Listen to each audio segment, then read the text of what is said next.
Previously, on Season 1, about 400 years in the future to a world taken over by technology, humans and aliens from vast space have achieved a great feat in technological advancements and have allied to explore more of the unknown parts of the universe. Part 6 starts with Season 2, a scene of Mercer sitting alone in a bar thinking about the time Kelly dumped him because their relationship wouldn't work out in the Orville. Ever since he lied about Kelly's cultural contamination on the previous planet to the admirals, Kelly thinks it would be best for the two to maintain a professional relationship. Alara joins him and the two reflect on their failures in love and self-doubt. A while later, Bortus approaches and requests the captain to redirect their ship's route to his home world, Moklis, for his yearly urination ritual. In the next scene, in the meeting room, Mercer instructs the senior crew to treat Bortus' ritual with dignity. Bortus explains the importance of the ritual, which is called Xelaya, and invites them to attend with a partner, as attending alone would bring bad luck. After the meeting, Kelly approaches Mercer in his office and informs him that she is seeing someone, but refuses to name the man. Mercer, still in love with Kelly, is heartbroken and dismisses her abruptly. In the next scene, we're introduced to a new character, dark matter cartographer Janelle Tyler, who joins the Orville via a shuttle. Alara takes her to the control room where Tyler introduces herself. Meanwhile, Marcus asks his mom, Dr. Claire, if he and his friend James can go to the simulator. When Dr. Claire refuses, James calls her a pain in the ass, causing her to dismiss him. Marcus too storms out of the room while Dr. Claire complains that she cannot understand why her teenage boy seemingly hates her. The next day, Marcus and James hack a food synthesizer, a food, beverage producing device, get a bottle of vodka, and hurry to the simulator room. Meanwhile, Malloy wants to invite Tyler as his date to Bortus' Xelaya. He then asks Lamar for advice on approaching women. Elsewhere, Cassius, a school teacher on the Orville, teaches a class. James and Marcus refuse to answer his questions. After the class is dismissed, Kelly approaches him and it turns out Cassius is her new boyfriend. That night, Mercer looks at old photos of him and Kelly on a picnic. Then he takes a shuttle to get some fresh air. Meanwhile, Cassius and Kelly have a date in Cassius's quarters until she notices Mercer spying on them from outside in the shuttle. Awkward, Kelly takes her date to the simulator where they find James and Marcus drunk on vodka. After finding out about her son's misconduct, Dr. Claire is enraged with him. She starts to doubt her parenting skills and pours her frustration on Isaac. The following day, Kelly confronts Mercer in his office about spying on them, but he directs the conversation to Cassius. Kelly says that he is a nice guy and that he and Mercer would get along if the circumstances were otherwise. In her office, James' parents approach Dr. Claire and complain that Marcus is a bad influence on their son. It turns out that James had lied to them about hacking the food synthesizer, and the parents now place the blame on Marcus. They want to schedule a parent-teacher conference to request Marcus be removed from the classroom. Dr. Claire is baffled to hear this as she knows James is the actual culprit. She then invites Isaac to join the conference to support her. In the simulator room, Malloy practices approaching women and asking them out under the guidance of Lamar. After a few shots, Lamar believes Malloy is ready to approach Tyler. Next, the parents and Isaac meet Cassius for the parent-teacher conference. James' parents cannot believe their son is the one to blame. The mother points out that her son is a straight-A student, which contradicts James's academic files saved on Cassius's computer. Isaac immediately looks up James's academic file and discovers that it was manipulated by James using the same algorithm he used to hack the food synthesizer. They then conclude that James is behind all of the shenanigans, shocking his parents. Elated, Dr. Claire invites Isaac as her date to Xelaya. However, Malloy isn't so confident when it comes to finding a partner. He readies to ask Tyler in the dining hall, but immediately flees at the last second as he doesn't have enough courage to woo the woman. In the next scene, the Orville arrives on Moklis, and Bortus starts his ceremony by urinating on a cliffside. At the Xelaya after party, Kelly enjoys her time with her new boyfriend. Meanwhile, Mercer sits alone at the bar, pouring his sadness to the bartender, Alex. One day, the crew of the Orville watches an exploding giant sun devour Nyxia, the final planet of its star system. Meanwhile, Bortus asks the captain if he can retire from his shift 15 minutes early, and heads to the simulator. There, he executes the program Bortus 486, which turns out to be an erotic virtual simulation with another Moclan. After finishing up, he enters his quarters late at night. Clyden is mad at him for always coming home late,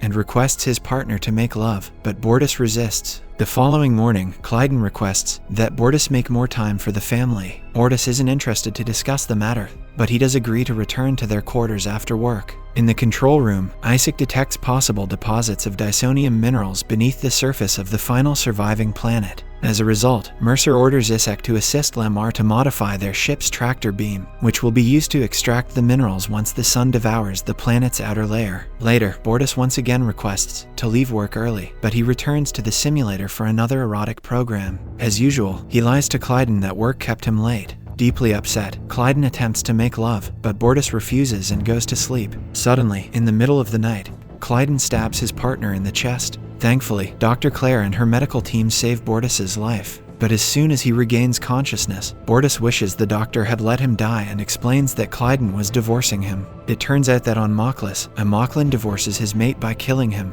Following the incident, Clyden has been taken into custody, but Bortus petitions Mercer to release him. Mercer eventually allows it on the grounds that the pair receive couple counseling. Back in the control room, Isaac informs Mercer that the dysonium deposits on the planet were not naturally formed, but a subterranean society responsible for the deposits once existed. In couples counseling, Bortus promises that he still feels attracted to Clyden while Dr. Claire teaches them about the importance of counseling. On their way out, Bortus says that he has a small task for the captain and promises to be back on their quarter on time. However, after Kilden approves, Bortus once again leaves for the simulator for another erotic simulation. Later, he approaches Lieutenant Unk, an alien whose species is famous for producing highly stimulating pornographic programs, and requests a Moclan orgy program. The lieutenant agrees to his request, promising to deliver from a friend on his planet. Meanwhile, in the control room, Isaac discovers that the subterranean civilization is still active. Mercer instructs Alara to turn on the communication,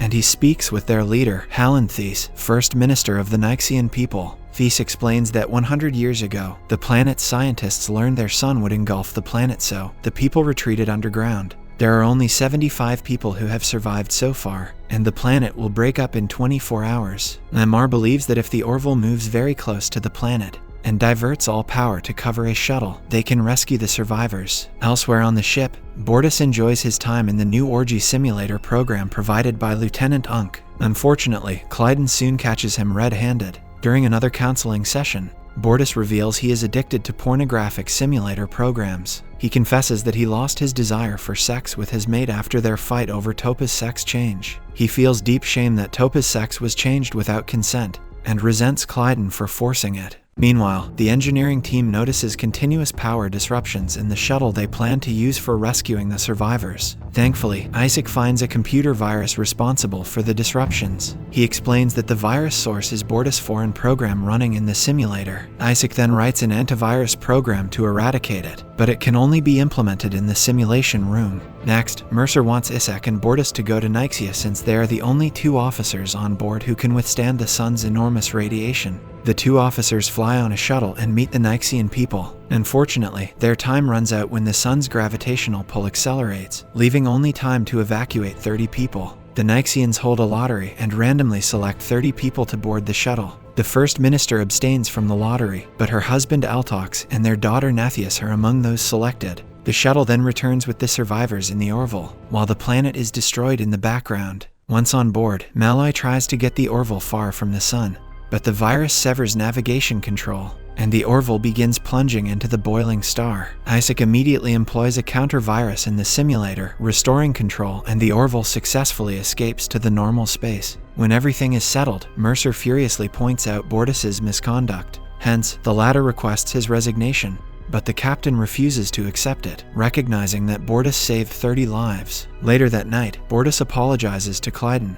and the family spends the night together. On a Friday night in the dining hall, Alara arm wrestles Isaac while other crew members place bets on them. Surprisingly, Isaac wins the game, but he breaks Alara's arm. In Dr. Claire's room, the doctor reports that while Alara's bone will restore in about 30 minutes, she is worried because Alara's muscle mass has decreased by 20%, and her bone density by 5 since arriving at the Orville. She concludes that Alara's strength is rapidly deteriorating. Dr. Claire further explains that Alara's body is adjusting to the Orville's Earth-level gravity. She then suggests that Alara return to her home planet, Xelaya, to reacclimate, or else her body will permanently be weaker than other Xelayans. After talking with Mercer, Alara takes a shuttle to her planet with Malloy and the captain himself. Once they land, Mercer puts on a gravity suit to protect the humans from the high gravity of Xelaya. He and Alara then get out of the shuttle to meet her parents. However, Alara collapses as soon as she comes outside the shuttle. Wasting no time, her parents, Ildes and Dranala Kitten, carry her into the home before waving goodbye to Mercer and Malloy. In the next scene, Alara is confined to a floating mobility chair, as she cannot stand on her feet yet. Her sister Solana Kitten joins the family for lunch. Her parents hope that Alara will pursue academic studies at the university. Alara grows upset, so to change the environment, Solana reveals that she is engaged to her boyfriend Turles. That night in her bedroom, her father Ildes visits her and shares that it broke their hearts to see their daughter join the military. Alara replies that the Orville offered more support than her own family. Ildes says that a trip to the family beach house could amend old wounds. However, Alara doubts the trip will improve their frail relationship. The following day, the family arrives at the beach and they are greeted by their caretaker. That night, when Alara looks out at the beach, she notices a light on in a house nearby. Meanwhile, in the Orville, Lieutenant Tharl, an alien species, substitutes as the chief of security. In Xelaya, a couple, Cambus and Floretta Boren, who is also vacationing in the island, stop by Alara's home and ask if anything suspicious has been seen around their property, as their personal items had been moved around the night before. Alara and Solana suspect that their caretaker might be behind it, so they offer to investigate his cottage. Back on the Orville, Dr. Claire Finn and Lamar announce they have a remarkable solution for Alara's gravity problem. At the cottage, Alara notes that the caretaker's personal belongings are untouched, deducing he hasn't left the island. That night, the kittens host the Borans for dinner. At the dinner table, Cambus boasts that his extraordinary son Galdus Herona is an associate professor at the local medical school. Meanwhile, Ildes prepares a traditional sauce for the party. When the sauce begins to boil, Cambus surprisingly pulls out a gun and forces Ildes to dip his hand into it. The Borans then hold the kittens at gunpoint, revealing that their son committed the unthinkable when his career was destroyed by Ildes. Ildes justifies that their son's findings weren't accurate, but Cambus only grows angrier. He finds a pair of garden shears and Floretta plans to cut off Solana's fingers. Thankfully, they are interrupted by a planetary Union shuttle that arrives in front of the kittens' vacation home. The Borans immediately hide and force Ildes to check outside. Walking out of the shuttle, Mercer says that there is important news for Alara, but Cambus jumps from behind and shoots him. Alara manages to get out of her chair and fight Floretta. She seizes Floretta's gun and shoots her dead. Devastated that his wife is killed, Cambus goes after Alara. Meanwhile, Malloy, who is also on the shuttle, sees that Mercer's gravity suit is failing from Cambus's shooting. With time running out, Alara convinces Ildes to fall to the ground to rescue Mercer, while she battles with Cambus. Ildes agrees, and once on the ground, he spots the corpse of their caretaker, hidden in their garden. Elsewhere, Cambus enters Alara's bedroom from the stairwell, but she shoots him from behind. On the other hand, Ildes drags the captain inside the protection of the shuttle's gravity shield and saves him. The shuttle then quickly returns to the Orville. Now finally safe, Ildes weeps and regrets that he never really tried to understand his daughter. He apologizes to her while Alara embraces him in her arms. Back aboard the Orville, Dr. Claire reveals that she has developed a treatment that will allow Alara to recover and maintain her strength in the Orville. While Mercer and his senior crew are hopeful, Alara declines to use the treatment, revealing that she wants to return home. In Mercer's office, she tells the captain that the Orville is her family, but she found something on Xelaya. She wants to experience the life she missed out on her home planet. Mercer tells her that she is always welcomed in her chair as the chief of security. The following day, Mercer and the senior staff give Alara a tearful farewell before she leaves for Xelaya. Subscribe to see more videos like this, turn on the notifications, and leave a like to help the channel out. Don't forget to watch part 6. Thanks on watching.